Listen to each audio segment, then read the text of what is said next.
pour acheter des billets. Parce qu'on ne peut pas les acheter d'avance. Premier arrivé, premier servi. Plus que tranquille, là.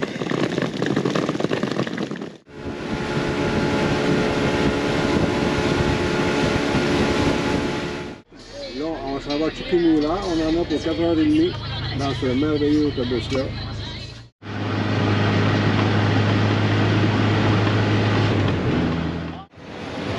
Notre hôtel à Cabane, à Copan. C'est un joli balcon, on voit les montagnes. Voici un bel grand chambre, la Louise est dans la douche. Une très belle chambre.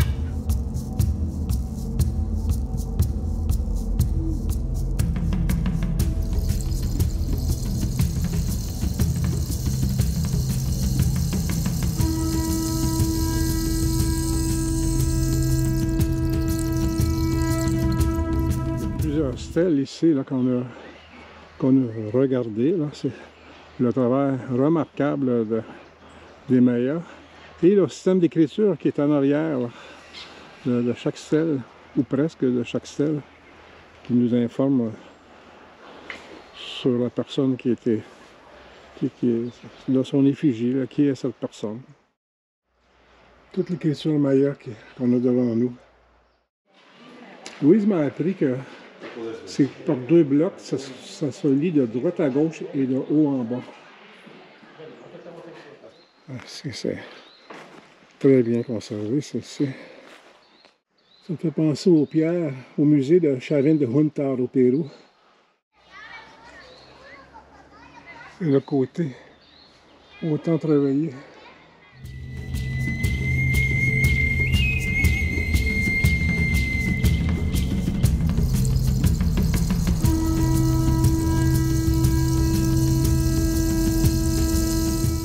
On travaille sur le mur, c'est sur l'éducation, j'imagine. Toutes les marches ont été sculptées aussi. Ah ouais.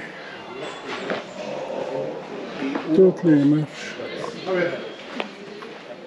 C'est la raison d'être de la bâche pour protéger ça ici du mieux qu'ils peuvent, là, de l'érosion, de la pluie. Quand il pleut ici, on peut dire que c'est sérieux.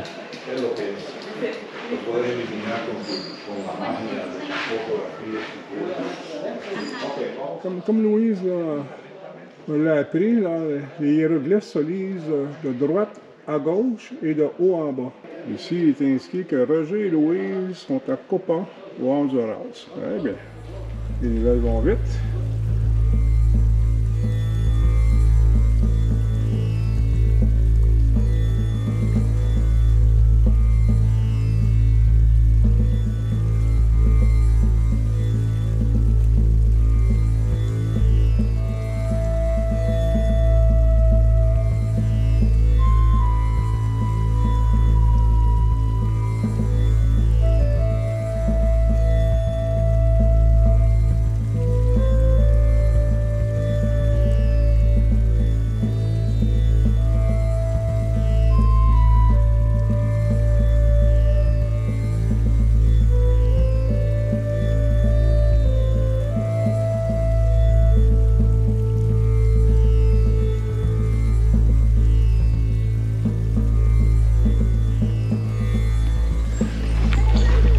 Andre!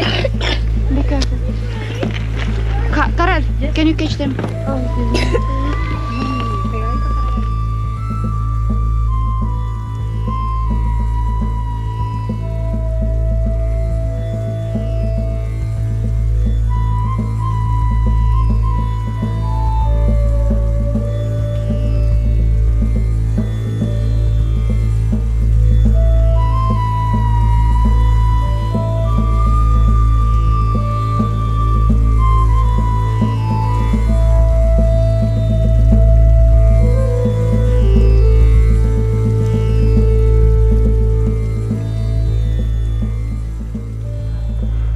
Ici, c'est le côté du fameux, ce qu'il y a en hiéroglyphe, là, où toutes les marches sont gravées.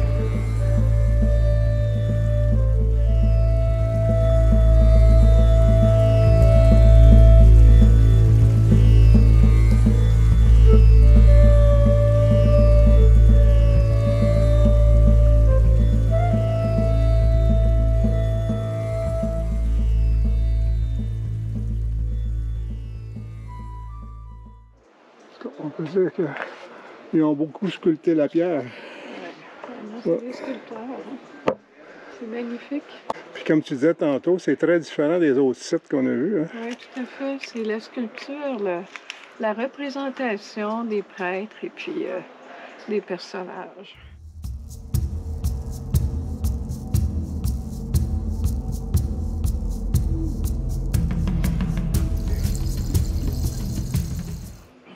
Il y a beaucoup de représentations de formes, je ne sais pas si humaines ou animales, là. Mais, parce que où les traits sont comme exagérément tracés.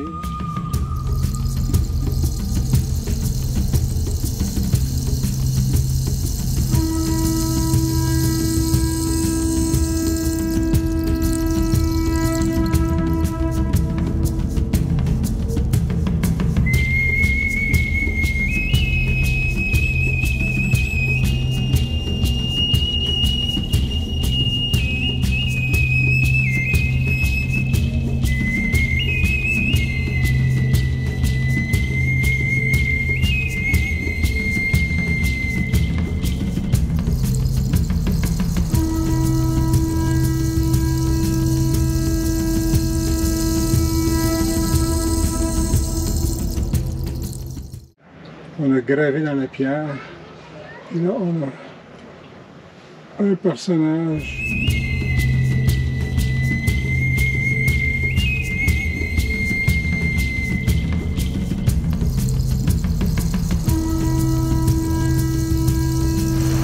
C'est juste des fragments qui trouvent, mais des gros fragments. C'est des blocs de pierre qui essaient de protéger au mieux qu'ils peuvent. C'est comme des piliers, ça, finalement.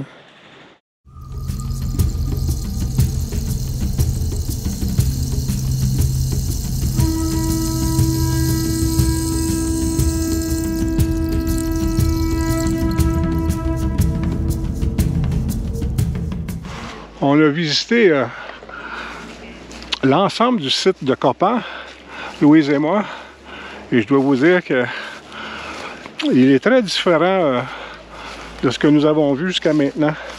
C'est à cause des stèles. Il y en a beaucoup, beaucoup. Elles sont grandes, là, comme une dizaine de pieds, 3 mètres, tout près de 3 mètres, 10 pieds, même plus. Plein de gravures, puis de représentations humaines, sans doute de rois régnants, de personnes importantes, en tout cas chez les Mayas, ou peut-être même de leurs dieux. Puis ce qui est intéressant, c'est qu'en arrière, il y a comme l'iconographie. Hein? On a sculpté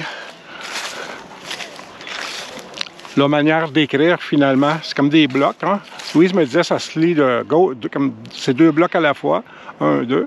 De droite à gauche et de haut en bas. Hein? Vous recommencez. 2 blocs. Et là, on recommence. C'est très intéressant à voir. Puis c'est en assez bonnes conditions pour la plupart. Ils l'ont mis comme des toits pour conserver, protéger le mieux qu'ils pouvaient. Mais aussi, moi, ce que j'ai vraiment, vraiment beaucoup aimé, ça m'a fait penser, lorsqu'on a été au Pérou, à Chavin de Juntar, et dans le musée aussi, mais ici c'est sur le terrain, à l'air libre, là. Il y a beaucoup de têtes, de sculptures, de figures humaines. Parfois, on dirait qu'elles sont moins humaines, ou il y a une combinaison de humain avec animal. Ça, on ne sait pas qui. C'est des traits assez féroces. Ça, c'est très intéressant. Il y a beaucoup d'oiseaux. Ici, on est dans la 2e section là, qui a été restauré, pas restauré, parce que c'était tout enseveli, ça, ici. Partout, là, en 1980, là, quand on a commencé, suite aux travaux des archéologues, là, les probabilités étaient fortes qu'il y ait quelque chose ici. Fait que l'UNESCO, les fonds sont arrivés et puis on a enlevé la terre, puis finalement, c'est ce qu'on a trouvé. C'est ce qu'on cherchait aussi. Dans les vestiges des habitations de l'élite de Copan, ben, ils demeuraient juste à côté.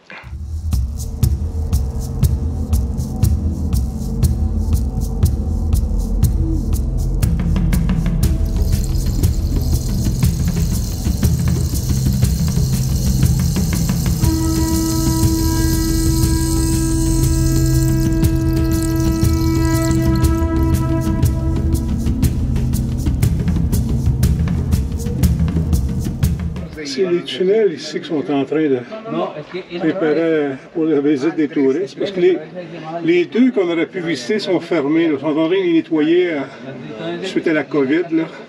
Ils vont être seulement ouverts en mars, comme on dit. Oh wow!